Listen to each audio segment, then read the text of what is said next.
వైఎస్ఆర్సీపీపై మంత్రి Vasamsetti Subhash fire. Doctor BR Ambedkar Konaseema జిల్లా రామచంద్రపురం స్థానిక రామచంద్రపురంలో కూటమి ప్రభుత్వం పాలనను విమర్శించే స్థాయి వైసీపీకి లేదు. జగన్ కు చిత్తశుద్ధి ఉంటే అసెంబ్లీకి రావాలి. హామీలు అమలు చేయకే 11 సీట్లకు పరిమితం చేశారు. ఏ మొహం పెట్టుకుని ప్రజల్లోకి వెళతారు? జగన్ ఇంకా సీఎం అనే భ్రమలో ఉన్నారు. విలువలతో కూడిన రాజకీయం అవసరం. రామచంద్రపురం కూటమి ప్రభుత్వ పాలనను విమర్శించే నైతికత స్థాయి వైసీపీకి లేదని గత సార్వత్రిక ఎన్నికల్లో ప్రజలు తగిన విధంగా బుద్ధి చెప్పిన వైసీపీ వాళ్ళు మేకతోక గాంభీర్యం ప్రదర్శిస్తూ ప్రజలను తప్పుదారి పట్టిస్తున్నారని రాష్ట్ర కార్మిక శాఖ మంత్రి వాసంశెట్టి సుభాష్ మండిపడ్డారు. శనివారం రామచంద్రపురంలో ఆయన మీడియా ప్రతినిధులతో మాట్లాడారు. కూటమి ప్రభుత్వం ఏడాది పాలన అభివృద్ధి సంక్షేమం చూసి ఓర్వలేక వైసీపీ నాయకులు మదన పడుతూ వారి ఉనికిని కాపాడుకునేందుకు చంద్రబాబు ఎన్నికల మేనిఫెస్టోను గుర్తు చేస్తూ రీకాలింగ్ చంద్రబాబు మేనిఫెస్టో పేరుతో వైసీపీ నాయకులు లేనిపోని రాతంతం చేస్తున్నారని ఎద్దేవా చేశారు. ఏడాది పాలనలోనే 90% ఎన్నికల హామీలు, ఎన్నికల్లో ఇవ్వని హామీలు సైతం సంక్షేమ కార్యక్రమాలు అమలు చేస్తున్నాం. వైసీపీ నాయకులకు కనిపించడం లేదా అని ప్రశ్నించారు.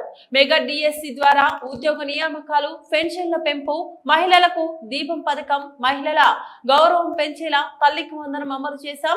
ఆగస్టు 15 నుంచి మహిళల ఉచిత బస్సు ప్రయాణం, త్వరలో అన్నదాత సుఖీభవ పథకాలన్నీ అమలు చేస్తాం. దేశంలో అత్యధికంగా పెన్షన్లు ఇస్తున్న రాష్ట్రంగా ఆంధ్రప్రదేశ్ ఉండటం కూటమి ప్రభుత్వ పనితీరుకు నిదర్శనమన్నారు. ఇచ్చిన మాటను నిలబెట్టుకునే మా నాయకుడు సీఎం చంద్రబాబు అన్నారు. మిగతా 10 మందినన్నా పంపాలి కదా, అసెంబ్లీకి పంపకుండా, అసెంబ్లీకి వెళ్లకుండా ముఖం చాటేసి ప్రతిపక్ష హోదా రానిదే కావాలని బాబు అని అడుక్కుంటా మరి కాలయాపన చేస్తూ మళ్ళీ గత ప్రభుత్వం తీసుకోండి, ఏదైనా విషయం ఉంటే ఆ విషయాన్ని కార్యకర్తలను రెచ్చగొట్టి టీడీపీ కార్యాలయాల మీద దాడులు చేయటం, బూతులు తిట్టించడం ఇదే ఎజెండాగా పెట్టుకున్నారు. అయితే వాళ్ళు ముఖ్య ఉద్దేశం ఎవరు జనసేన కానీ బీజేపీ కానీ తెలుగుదేశం కానీ జెండాలు పట్టుకున్న వాళ్ళు లోపడేస్తే, ఉక్కుపాదం మోపితే వాళ్ళు రోడ్లు ఎక్కరు, వన్ సైడ్ అవుతుంది అని భావించారు. వాళ్ళు అనుకున్నట్టే వన్ సైడ్ అయింది, అటుపక్క వన్ సైడ్ అయింది కాబట్టి, మా పక్క వన్ సైడ్ అయింది కాబట్టి వాళ్ళు ఖాళీగా కూర్చున్నారు. మళ్ళీ అదే విధంగా ఈ యాత్రలు చూస్తా ఉన్నాం, ఓదార్పు యాత్రలు. ఎవరో డ్రగ్ మాఫియా చేసి చనిపోతే అతనికి ఓ విగ్రహం, బెట్టింగ్ చేస్తూ దొరికిపోయి అతను చనిపోతే అతనికి ఓ విగ్రహం, అతని ఓపెనింగ్కి జగన్మోహన్ రెడ్డి. ఎవరో గంజాయి తాగి పోలీసుల మీద దాడి దిగితే వాళ్ళని కేసులు పెట్టారని చెప్పి వాళ్ళు ఓదార్చడం కోసం, గంజాయి బ్యాచ్ కోసం అక్కడికి ఈయన ఓదార్పు యాత్రలు కూడా. రాష్ట్రంలో ఉన్న ఈయన అభిమానులు కొంత అక్కడక్కడ ఉన్నారు కాబట్టి వాళ్ళందరినీ ఒక చోటకి చేర్చి జై సీఎం అని అతనే నినాదాలు చెప్పుకోవటం, ఇంకా అతను సీఎం అని పిచ్చిభ్రమలో ఉండటం, ఇవన్నీ చూస్తా ఉన్నాం. అలాగే మొన్న సింగయ్య అతను కారు కింద పడిపోయి చనిపోయారు. చనిపోయిన తర్వాత కనీసం మానవత్వంతో అయినా సరే అక్కడ ఆపి ఆ ర్యాలీ, ఆ చనిపోయిన ఆయన దగ్గరికి వెళ్ళి, ఆ కుటుంబాన్ని దగ్గరికి వెళ్ళి వాళ్ళు ఎక్స్గ్రేషియా ప్రకటించి ఉంటే, ఎంతో కొంత ఆయన పార్టీ తరఫున ఇచ్చుంటే సంతోషించేవాళ్ళు. అలాగే ఆయన ఇస్తానని చెప్తాడు కానీ ఎవడు. గత విజయవాడ వరదల్లో కూడా మొడమేరు పొంగినప్పుడు, వరద వచ్చినప్పుడు కూడా ₹1 ప్రకటించాడు. ఈ రోజు వరకు ఎవరికి ఇచ్చారో తెలియదు ఆయన.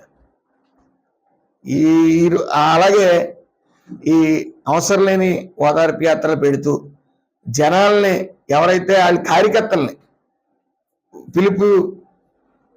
పిలిపించుకోవడం, జై సీఎం అనిపించుకోవడం, ఇది భూతద్దంలో చూపించడం. ఏదేమన్నప్పటికీ 11 సీట్లు వచ్చినా సరే బుద్ధి రాకుండా ఈ అభివృద్ధి సంక్షేమం అనేది ఎన్డీఏ కూటమి సమపాళ్ళలో తీసుకెళ్తా ఉంది. తల్లికి వందనమే కాకుండా ఇచ్చిన సూపర్ 6 హామీలు ఎట్టి పరిస్థితులు ఈ సంవత్సరం చివరికి అమలు అవుతాయి. ఒక్కొక్కటిగా అమలు చేస్తూ ఉన్నాం, అందులో ఏ విధమైన సందేహం లేదు. కాకపోతే వాళ్ళు చేసే ఏదైతే ప్రజల తరపున పోరాడుతున్నట్టు నటిస్తున్నారో అవన్నీ హాస్యాస్పదంగా ఉందని తెలియజేస్తూ, ఇకనైనా సరే బుద్ధి తెచ్చుకోవడం మంచిదని హితవు పలుకుతా ఉన్నాం. ఎందుకంటే నేను మంచి చేస్తేనే నాకు ఓటేయండి అన్నారు, వేసారు, బాగా వేసారు కదా, 11 సీట్లకు పరిమితం చేశారు కదా, మళ్ళీ ఇంకా ఏం మాట్లాడతారు? వీళ్ళకి మాట్లాడే అర్హత ఎక్కడ ఉంది? ఓ పక్కన ఏదో మిస్లీడ్ చేద్దామనే డైవర్ట్ పాలిటిక్స్ ఎక్కడికక్కడ, ఆయన ఏదో చేద్దాం అనుకున్నాడు, ఇంకోటి అవుతా ఉంది. ఆ గంజాయి బ్యాచ్ల దగ్గరికి వెళ్ళటం, ఓదార్పు యాత్రలు, జనాలను చంపేయడం ఇద్దరిని, మళ్ళీ వాళ్ళకి పలకరింపు కూడా వెళ్ళకపోవటం. ఆయన పలకరింపు చెయ్యాలి అంటే కనీసం అవతల వాడు స్కామర్లు ఇరుక్కున్నవాడు అయి ఉండాలి, లేకపోతే జైలుకి వెళ్ళి అయినా ఉండాలి, లేకపోతే గంజాయి బ్యాచ్ అయినా అయి ఉండాలి. ఇలాంటి వాటికి ఆయన ఓదార్పులు ఉంటాయి. ఏదేమైనప్పటికీ ఇకనైనా బుద్ధి తెచ్చుకుని రాష్ట్రం అభివృద్ధి చెందుతుంది కాబట్టి సంతోషించి వాళ్ళు మాట్లాడదలుచుకుంటే, రాష్ట్రం మీద చిత్తశుద్ధి ఉంటే అసెంబ్లీకి వచ్చి మాట్లాడాల్సిందిగా కోరుతూ అందరికీ నమస్కారం.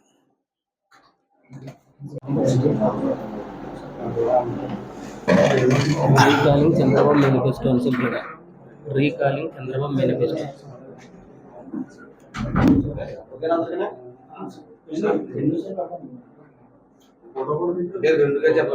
ఓకే.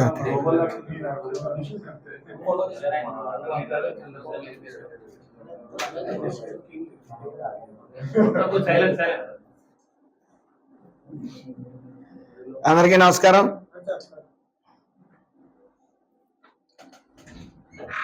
పత్రికే మిత్రులందరికీ నమస్కారం. వైసీపీ వాళ్ళు డైవర్ట్ పాలిటిక్స్ అనేవి నిత్యం చేస్తూనే వెళ్తా ఉన్నారు. తప్పు వెంట తప్పు, లేకపోతే పాపాలంటే పాపాలు చేస్తా వెళ్తా ఉన్నారు.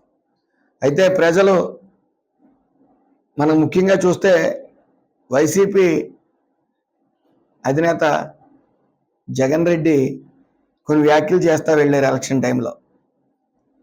నేను మంచి చేస్తేనే నాకు ఓటేయండి అని ఒక పక్క చెప్తూ, వై నాట్ 175 అని చెప్తూ మరి ఎలక్షన్ బరిలోకి దిగారు.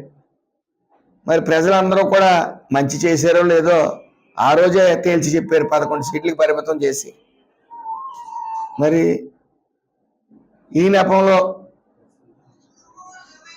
ఉద్యమాలు చేయటం మేమేదో ప్రజల తరపున పోరాడేస్తున్నట్టు ఫీల్ అవుతా ఉన్నారు. గత 5 సంవత్సరాలు తీసుకుంటే వీళ్ళు ఏ హామీ నిలబెట్టారు? జిల్లాకు ఎయిర్పోర్ట్ అన్నారు, మద్యపాన నిషేధం అన్నారు, ఎస్సీలు బీసీలు నా ఎస్సీలు నా బీసీలు నా ఎస్టీలు అన్నారు. ఎస్సీలు బీసీలు ఎస్టీలు 26 పథకాల నుంచి 28 పథకాలు తీసేసి మరి వెన్నుపోటు కొట్టడం జరిగింది. అదేవిధంగా ఆంధ్రులందరూ సిగ్గుపడవలసిన విషయం ఏంటంటే రాజధాని లేని రాష్ట్రం చూసాం గత 5 ఏళ్ళు కూడా. అలాగే పోలవరాన్ని పూర్తిగా నిర్లక్ష్యం వహించారు. ఎక్కడ కూడా పోలవరం ఒక ఇటుకు కూడా పేర్చలేదు, పోలవరం వైపు దృష్టి పెట్టలేదు అసలు. అదేవిధంగా ఏ హామీ ఇచ్చినా సరే, ముఖ్యంగా మీ పాత్రికేయ విలేకరులకు ఇచ్చిన హామీలు కూడా ఒకటి కూడా నెరవేర్చలేదు. ఇలా చెప్పుకుంటా పోతే ఏది నెరవేర్చకే కేవలం వాళ్ళ కార్యకర్తలకు 10,000కి 15,000కి అలవాటు చేశారు తప్ప, అలాగే డమ్మీ కార్పొరేషన్లు పెట్టి రాజకీయ నిరుద్యోగుల్ని పెంచి పోషించారు తప్ప ఆ కార్పొరేషన్లో ₹1 నిధులు కూడా వేయను. మరి ఎన్డీఏ కూటమి వచ్చిన తర్వాత పెన్షన్ ఏదైతే ఉందో 4,000 చేస్తామని మాట ఇచ్చారో వెంటనే 4,000 చేయడం కూడా జరిగింది. అలాగే వికలాంగులకు 6,000 చేయడం జరిగింది, 3,000 నుంచి 6,000. అలాగే ఫుల్లీ బెడ్డెడ్ పేషెంట్కి ₹15,000 ఇవ్వడం జరిగింది. దేశంలోనే ఇంత భారీగా ఇచ్చింది రాష్ట్రం ఏదైనా ఉంది అంటే దరిదాపుల్లో కూడా లేదు. మరి గత ప్రభుత్వంలో 250 పెంచుకుంటూ వెళ్ళాడు ఆయన. అలాగే ముఖ్యంగా దీపం పథకంతో సంవత్సరానికి 3 సిలిండర్లు అనేది కూడా హామీ నిలబెట్టుకుంటూ ఇవ్వడం జరిగింది. అలాగే గుంతల రహిత రోడ్డు సుమారు 1,200 కోట్లతో మరి ఎక్కడ గుంతలు లేకుండా రాష్ట్రం అంతా కూడా గత 5 ఏళ్ళు నిర్లక్ష్యం వల్ల రోడ్లు అస్తవ్యస్తంగా మారటం వల్ల మొత్తం 1,200 కోట్లతో రోడ్లన్నీ కూడా సరి చేయడం జరిగింది. అదేవిధంగా ఏదైతే ఎంఎస్ఎంఈ ఫ్లాటెడ్ ఫ్యాక్టరీ కాంప్లెక్స్ అనేది పెట్టడం 39 నియోజకవర్గాలే కాకుండా 175 నియోజకవర్గాల్లోని పెట్టి ఉపాధి అనే దాని మీద దృష్టి పెట్టడం జరిగింది. అలాగే డిఎస్సి నోటిఫికేషన్ కూడా ఇవ్వడం జరిగింది. అసలు గత ప్రభుత్వం జాబ్ క్యాలెండర్ అన్నారు, అసలు ఎక్కడా కూడా